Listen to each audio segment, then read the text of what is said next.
Hello दोस्तों, स्वागत है आप सभी का केसीसी यूपीएससी एस्पिरेंट चैनल पर। मेरा नाम है कौशल कुमार और आप सभी को पता है ये चल रही है भारतीय समाज की एक नई सीरीज। जी हां दोस्तों, इंडियन सोसाइटी हम आपको करा रहे हैं जीएस फर्स्ट के अंदर। जी हां दोस्तों, हम जीएस जनरल स्टडी फर्स्ट के लिए आपको इंडियन सोसाइटी करवा रहे हैं और हमने इसका एक नया टॉपिक स्टार्ट किया है जिसका नाम है भारतीय समाज की विशेषताएं। जी हां दोस्तों, इससे पहले हमने आपको भारतीय समाज की दो विशेषताएं और हम किस किस प्रकार से विशेषताओं को कवर करेंगे भारतीय समाज की वो हमने समझाया हुआ है।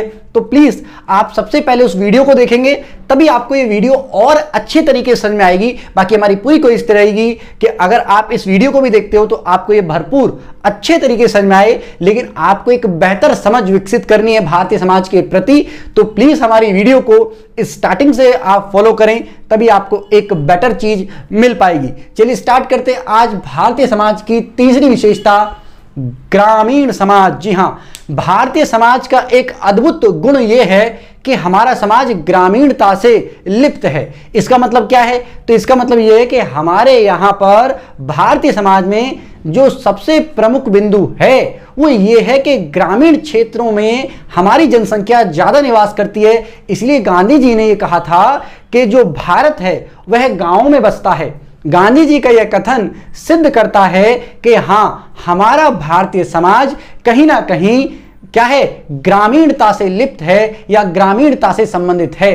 अब ये ग्रामीण समाज कैसा होता है? तो ग्रामीण समाज में जब आप जाएंगे और वहां पर देखेंगे तो रीति रिवाज, त्योहार, परंपराएं, वहां की जितनी भी चीजें आप देखेंगे तो आपको पता चलेगा कि हां, एक शहरी क्षेत्र से हटकर हैं। इसका मतलब वह वहां पर आपको भाईचारा दिखेगा, वहां पर आपको ऐसे तत्व मिलेंगे कि लोग त्योहार साथ साथ मिलकर मनाते हैं, जबकि शहरों में ऐसे तत्वों का समावेशन आपको कम मिलेगा। लेकिन फिर भी आपको शहरों में ऐसी चीजें देखने को मिलेंगी। इसका मतलब यह है कि ग्रामीण संस्कृति कहीं ना कहीं आज भी शहरी संस्कृति के ऊपर हावी है, या फिर इसलिए हम ये कह सकते हैं कि भारतीय समाज हमारा क्या है, एक ग्रामीण समाज है। गांधी जी का कथन, गांधी जी ने कहा था कि भारत गांव में बसता है, तो यह कथन से सिद्ध हो जाता है कि हां, भारत हमारा गांव में बसता है। अगर आप दूसरा पॉइंट देखोगे तो वैदिक काल में और प्रागैतिहासिक काल में, जी हां, प्रागैतिहासिक काल मैंने बताया आपको कि प्रागैतिहासिक काल था क्या? प्रागैतिहासिक काल को हम पाषाण काल भी कहते हैं, जब मानव पत्थरों के औजार करता था, उसको भाषा का ज्ञान नहीं हुआ था। उसी समय पर जब उत्तर प्रागैतिहासिक काल में आप देखोगे जाकर तो आपको पता चलेगा कि इंसानों ने बस्तियां बसाना प्रारंभ किया था। उस समय पर भी वह ग्रामीण जीवन व्यतीत कर रहा था। ग्रामीण जीवन का मतलब है, अभी ग्रामीण क्षेत्र किसको कहते हैं वो भी मैं आपको क्लियर करता हूं, लेकिन और समझिए वैदिक काल। जी हां, आपको पता है कि सिंधु घाटी सभ्यता के बाद जो काल स्टार्ट हुआ उसे वैदिक काल के नाम से जाना जाता है। तो ये जो वैदिक काल था, यहां की भी संस्कृति को जब आप देखोगे तो ये कैसी संस्कृति थी? ये ग्रामीण पृष्ठभूमि की संस्कृति आपको दिखाई पड़ती है। अब आपको आ जाता है कि ग्रामीण जनसंख्या आज भी अगर आप भारत में अकॉर्डिंग टू 2011, जी हां, अगर आप 2011 के आंकड़ों के अनुसार देखोगे, जनसंख्या के आंकड़ों के अनुसार, तो 68% जनसंख्या गांव में रहती है। अगर 70%, लगभग 70% जनसंख्या जहां गांव में रहती है, वहां का समाज कैसे ग्रामीणता के तत्वों को धारण नहीं करेगा? आप खुद सोचिए, कल्पना कीजिए। अब बात कर लेते हैं कि आखिर हम ग्रामीण क्षेत्र या गांव किसे कहेंगे। तो ध्यान रखिएगा, आपको ये सब हम ज्योग्राफी में भी कवर कराएंगे, लेकिन प्रमुख बातें जो आपको याद रखनी है वो ये याद रखनी है कि सबसे पहले तो 5000 से कम, एक मिनट रुकिएगा जरा, 5000 से कम, जी हां दोस्तों, 5000 से कम जनसंख्या होनी चाहिए और 400, जी हां, 400 व्यक्ति प्रति वर्ग किलोमीटर जनसंख्या घनत्व इससे कम होना चाहिए।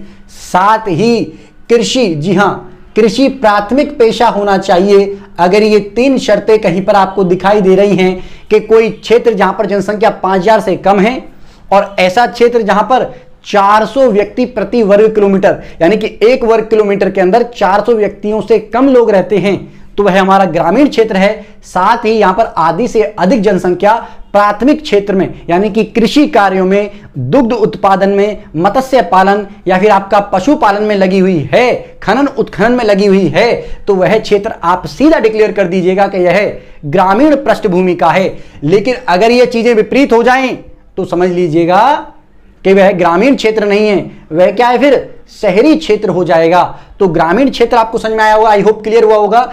आगे अगर हम बात करें ग्रामीण क्षेत्रों को लेके, तो ग्रामीण जो क्षेत्र है वहां पर एक तरीके से पारंपरिक जीवन पद्धतियां होती हैं, जैसे त्योहार वहां पर जब मनाते हैं तो साथ साथ मनाते हैं, भाईचारा आपको देखने को मिलेगा, वहां की अलग ही प्रकार के रीति रिवाज होते हैं और हमारे सहिष्णुता की भावना आप बहुत देखेंगे। वहां पर एक दया और एक सहायता या समर्थन करने का भाव ज्यादा मिलेगा आपको गांव के अंदर, जबकि ऐसा शहरी क्षेत्रों में आपको देखने को कम मिलेगा। कृषि में लोग ज्यादा लिप्त मिलेंगे आपको, तकनीकी सुविधाएं उतनी ज्यादा नहीं होंगी, परिवहन और संचार का इतना अच्छे तरीके से विकास नहीं हुआ होगा। ऐसे क्षेत्रों को हम ग्रामीण पृष्ठभूमियों के अंतर्गत काउंट करते हैं। तो आई होप आपको समझ में आया होगा कि भारतीय समाज का एक अद्भुत गुण कैसे है कि वह ग्रामीण तत्वों को धारण किए हुए है। वहीं अगर हम दूसरी तरफ देखें तो नगरीय समाज भी है हमारा ग्रामीण समाज की प्रधानता भी है, लेकिन साथ में हमारा नगरीय समाज भी है। कैसे? तो नगर किसे कहते हैं? जहां पर 5000, कोई भी ऐसा क्षेत्र जहां पर 5000 से अधिक जनसंख्या हो, 400 व्यक्ति प्रति वर्ग किलोमीटर में रहते हो और साथ ही आधे से अधिक जनसंख्या द्वितीयक, जी हां, सेकेंडरी और टर्सरी क्षेत्र में हमारे काम करती हो। ऐसे अगर क्षेत्र में काम करती है तो उस क्षेत्र को बिना सोचे समझे सीधा डिक्लेयर कर देना कि यह कोई नगर है, यह कोई शहरी जनसंख्या या शहरी क्षेत्र हमारा है। चलिए आगे बात करते हैं। हमारा अगर आप पहली नगरीय सभ्यता सिंधु घाटी के टाइम आप जाके देखोगे तो पहली नगरीय सभ्यता हमारी सिंधु घाटी या हड़प्पा की सभ्यता थी, क्योंकि वहां पर नगरों का प्रचलन या नगरीय विकास हो चुका था। तो ये हमारी पहली सभ्यता थी। क्यों? क्योंकि यहां पर तकनीक, ज्ञान, विज्ञान, व्यापार, उद्योग, जनसंख्या, परिवहन, संचार आदि नगरीय क्या है, हमारे नगरीकरण के तत्व हैं। ये सारे के सारे तत्व, अच्छी तकनीक होती है यार, व्यापार भी होता है, उद्योग भी होते हैं और वहां पर ज्ञान विज्ञान भी होता है, संचार और परिवहन के साधन भी होते हैं। इसका मतलब आधुनिकीकरण होता है, और जहां पर आधुनिकीकरण के तत्व पाए जाएंगे क्या कहलाएगा? वह कि ये नगरीकरण हो रहा है यहां पर, तो वह नगरीय क्षेत्र कहलाएगा। यहीं पर अगर आप भारत में देखेंगे तो नगरीय जनसंख्या 2011 के अनुसार लगभग 31% जनसंख्या हमारी क्या है, नगरों में निवास करती है। और वहीं सर्वाधिक अगर आप नगरीय जनसंख्या देखोगे तो तमिलनाडु की है, लगभग कितनी, 48 पॉइंट समथिंग %। दूसरे नंबर पे हमारा केरल आता है 47 पॉइंट समथिंग % पे, और फिर आता है तीसरे नंबर पे आपका महाराष्ट्र। तो भारत के अंदर नगरीय जनसंख्या के मामले में नंबर 1 पर तमिलनाडु, दूसरे पे केरल और तीसरे पे महाराष्ट्र आता है। इस प्रकार से हम ये कह सकते हैं कि भले भारत में ग्रामीण क्षेत्र की प्रधानता हो, लेकिन हमारे समाज में नगरीय जनसंख्या या नगरीय तत्व भी पाए जाते हैं और नगरों का धीरे धीरे विकास भी हो रहा है। तो चलिए आगे बात करते हैं हम अगले बिंदु पर, जिसका अर्थ हमारा क्या है, प्राचीनता। जी हां, प्राचीनता का एक गुण हमारे भारतीय समाज में पाया जाता है। प्राचीनता का गुण क्या है, समझने का प्रयास कीजिएगा कि भारतीय संस्कृति में आज भी प्राचीन गुण जीवित हैं। मतलब विश्व की आप जितनी भी सभ्यताओं को देखोगे तो वह सभ्यता कितनी बार बनी और कितनी बार उजड़ी, लेकिन भारतीय संस्कृति के अंतर्गत जब आप देखोगे, भारतीय सभ्यता के अंतर्गत आप देखोगे तो भारतीय सभ्यता संस्कृति के अंदर या सभ्यता के अंदर जो सिंधु घाटी के समय में तत्व मौजूद थे, जो वैदिक काल में तत्व मौजूद थे, उनको आज भी हम कहीं ना कहीं प्रयोग करते हैं। इसका मतलब कि हमने दूसरी संस्कृतियों का समावेश जरूर किया है, हमने दूसरी संस्कृतियों से कुछ चेंजेस जरूर लाया है, लेकिन मूल रूप से जो हमारी प्राचीन सभ्यता थी या संस्कृति थी उसको हम नहीं भूले हैं और वो वर्तमान में भी जिंदा है। ठीक है ना? तो आगे देखिएगा, वैदिक कर्मकांड। वैदिक काल में जो भी कर्मकांड होते थे, जैसे यज्ञ, हवन, पूजा पाठ, संस्कार, आपको पता ना 16 संस्कार, पुरुषार्थ, 4 पुरुषार्थ थे, आपको पता ही होगा क्या क्या, हमारा धर्म अर्थ काम मोक्ष, ये भी आज भी हमारा जीवन का लक्ष्य बना हुआ है। आश्रम व्यवस्था, आपको मैंने आश्रम व्यवस्था बताई थी, 4 प्रकार से हम पूरे जीवन काल को बांटते हैं और 4 आश्रम में हमने जीवन को बांटा हुआ है। उसके लिए पिछली वीडियो देखनी पड़ेगी, नहीं तो ये वीडियो बहुत लंबी हो जाएगी। आगे बात करें तो वर्ण व्यवस्था, जाति प्रथा और संयुक्त परिवार प्रणाली, ये भी पीछे हमने बताया हुआ है ये क्या है। तो इस तरीके से ये उस समय पर भी मौजूद था और आज भी मौजूद है। इसलिए हम ये कह सकते हैं कि भारतीय संस्कृति का एक अद्भुत लक्षण या अद्भुत गुण क्या है कि उसने प्राचीनता को अभी भी खोए बिना निरंतरता बनाए हुए है, हमारे प्राचीन गुणों को। अगला पॉइंट देखोगे तो आप भारतीय संस्कृति में स्थायित्व का भी गुण है। स्थायित्व का मतलब होता है कि जो तत्व पहले बने हुए थे वो आज भी मौजूद हैं और हो सकता है वह भविष्य में भी चलते रहें। जैसे हमारी संस्कृति ने दूसरी संस्कृतियों से जो गुण का समावेश जरूर किया, ध्यान रखिएगा, हमारी संस्कृति ने दूसरी संस्कृतियों के गुणों का समावेश जरूर किया है, परंतु अपना अस्तित्व आज भी जीवित रखा हुआ है। वो चेंज जरूर हुई है थोड़ी बहुत, लेकिन मूल रूप से हमारे तत्वों को उन्होंने ग्रहण करे हुए हैं। इस प्रकार से हमारी संस्कृति के में क्या है, कठोरता भी है और लचीलापन भी, दोनों आपको देखने को मिलेगा। लचीलापन इतना है कि हम किसी भी संस्कृति से सीखने के लिए तैयार रहते हैं, लेकिन कठोरता इतनी है कि हम प्राचीन तत्वों को अभी भी त्याग नहीं रहे हैं। इसीलिए हमारी एक संस्कृति का अद्भुत गुण यह हो जाता है भारतीय समाज का कि हमारे भारतीय समाज में कठोरता और लचीलापन दोनों हैं, यानी कि हम ग्रहण करने की क्षमता भी और निरंतरता का भी गुण लेके चल रहे हैं। और अगला पॉइंट अगर आप देखोगे तो ये रहेगा आपका सहिष्णुता का गुण। जी हाँ, हमारी संस्कृति के अंदर आपको सहिष्णु भाव भी देखने को मिलेगा, सहिष्णुता का गुण भी देखने को मिलेगा। सहिष्णु का मतलब होता है सहन करना। अगर आपको इस शब्द का मतलब नहीं पता तो हमने शब्दावली वाली वीडियो भी करवा रखी है, इसीलिए करवाई थी ताकि आपको आगे प्रॉब्लम ना हो। तो सहनशीलता का गुण हमारे संस्कृति के अंतर्गत पाया जाता है, यानी कि हम दूसरों की संस्कृति का अपमान नहीं करते हैं, सम्मान करते हैं, उनको भी हम सीख लेते हैं, उनसे भी कुछ ना कुछ हम धारण कर लेते हैं। स्वीकार्यता का गुण होता है हमारे अंदर और हम अलग अलग विचारों को ग्रहण करना चाहते हैं, सीखना चाहते हैं, हम किसी का विरोध नहीं करते हैं। हमारे अंदर कट्टरता का अभाव है। हमारी भारतीय संस्कृति इतनी अद्भुत है कि हम कट्टरपन पे कभी नहीं उतरते। कट्टरपन का मतलब है कि जब एक ही विचारधारा के आप अतिवादी हो जाते, और अति किसी भी चीज की अच्छी नहीं है। एक चीज हद से ज्यादा हो जाना मेरे दिमाग से बिल्कुल भी अच्छा नहीं है। पिताजी कहते हैं हमारे कि अत का भला ना बोलना, अत की भली ना चूप, अत का भला ना बरसना, अत की भली ना धूप। तो हद से ज्यादा ना तो बरसना ठीक है, ना धूप ठीक है, ना बोलना ठीक है, और ना ही हद से ज्यादा चुप रहना। यानी कि कोई भी चीज बैलेंस में आप रखोगे तो अच्छी है, हद से ज्यादा कोई भी चीज अच्छी नहीं रहती है। आगे अगर हम बात करें तो विभिन्न जाति, धर्म, संस्कृति, भाषा आदि का समावेश किए हुए हमारी संस्कृति है। तो इसका मतलब आपको पता चल रहा होगा, चाहे वो हिंदू, मुस्लिम, सिख, ईसाई, कोई भी धर्म है, कितनी भाषाएं हमारे भारत में बोली जाती हैं, कितनी जाति के लोग।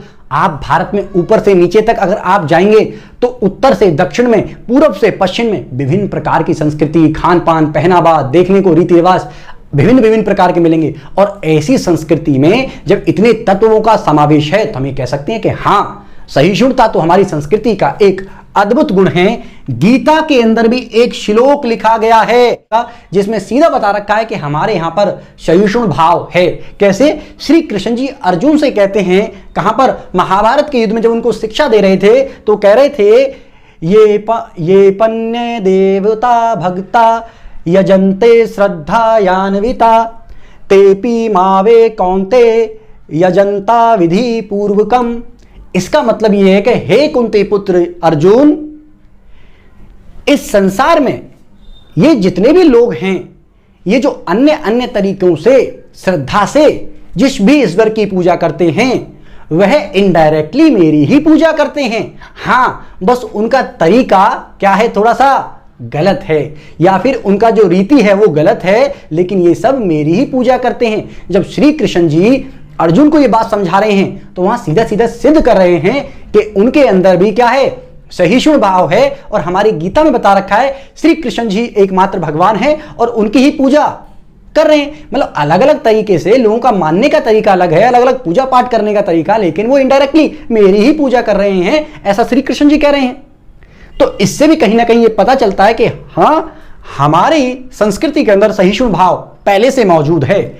जबकि आगे बात करें हमारा, तो सर्वांगीणता का भी गुण हमारी संस्कृति के अंदर पाया जाता है। कैसे? जीवन के उद्देश्य हैं हमारे यहां पर जीवन के 4 पुरुषार्थ बता रखे हैं और इन्हीं जीवन के लक्ष्यों को प्राप्त करने के लिए हम आतुर रहते हैं, जैसे धर्म, अर्थ, काम, मोक्ष, और इन काम को हम लगातार करते रहते हैं। आगे देखेंगे तो हमारे अंदर इतना सर्वांगीणता का विकास है कि हम ना केवल भौतिक सुखों की प्राप्ति के लिए कार्य कर रहे हैं, बल्कि हम आध्यात्मिक कार्यों में भी लिप्त होते हैं। यानी कि आप पाश्चात्य में जाएंगे तो वो केवल भौतिकवादी लोग हैं, जबकि हमने भौतिकवाद के साथ साथ अध्यात्मवाद को भी महत्व दिया है। इस प्रकार से हमारे यहां पर क्या है, सर्वांगीणता का गुण आपको देखने को मिलेगा।